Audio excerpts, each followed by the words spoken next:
कहीं आप वही बीवी तो नहीं जिन्हें हूरें बदुआ देती है। कंफ्यूज्ड?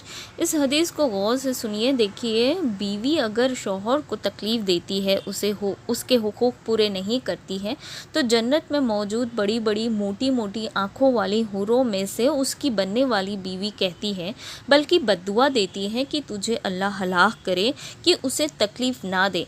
ये चंद दिन ही तुम्हारे पास है, बाद में अनकरीब तुम्हें छोड़कर हमारे पास आ जाएगा। देखिए, एक बीवी के लिए उसका शौहर जन्नत और जहन्नुम जाने की वजह बन सकता है, क्योंकि बीवी अगर शौहर की नाफरमानी करती है, उसकी इताअत गुजार नहीं है, उससे बदजुबानी करती है, उससे बदअखलाक़ी करती है, उसकी शुक्रगुजार नहीं करती, तो ज़ाहिर सी बात है वो जहन्नुम में चली जाएगी और उसका शौहर चला जाएगा हूरों के पास जन्नत में।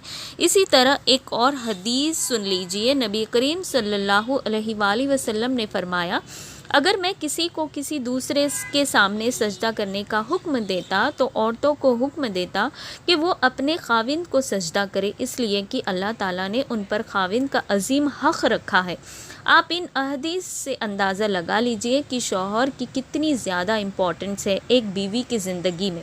देखिए, आपका शौहर लाख बुरा सही, उसके बावजूद आप पर उसकी फर्माबरदारी लाजमी है।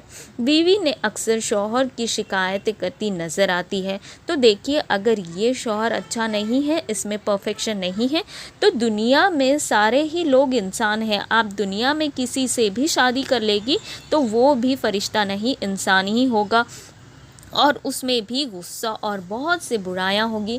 देखिए, अगर आप इंसाफ से सोचेगी तो आपको आपका शौहर इतना बुरा नहीं लगेगा जितना अब तक लगता है।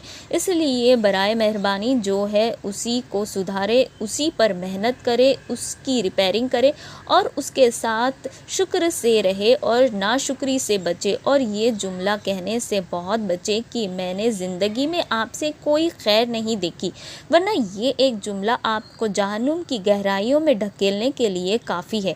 वरना आपके अंदर नाशुक्री की आदत है तो आप उस इंसान के साथ क्या, दुनिया के किसी भी इंसान के साथ शुक्रगुजारी के साथ, खुशी के साथ नहीं रह सकती। और ऐसा ना हो कि क़यामत के दिन आपका शौहर जन्नत में चला जाए और आप नाशुक्री की वजह से जहन्नुम पहुंच जाए। अगर आपके शौहर के अंदर बुराइयां हैं तो आप डिसाइड कर ले कि आपको उसे सुधारना है। अल्लाह से दुआएं करें और अपने शौहर को हिकमत के साथ मोहब्बत से सुधारें, क्योंकि सिर्फ़ अपने शौहर को बुरा भला कह देने से, उसकी शिकायत पूरे ख़ानदान में फ्रेंड से कर देने से सुधरने वाले नहीं हैं, बल्कि आपको उसे मेहनत करनी होगी और अल्लाह से दुआएं करनी होगी। इस तरह आप अपना घर तबाह होने से बचा सकती है।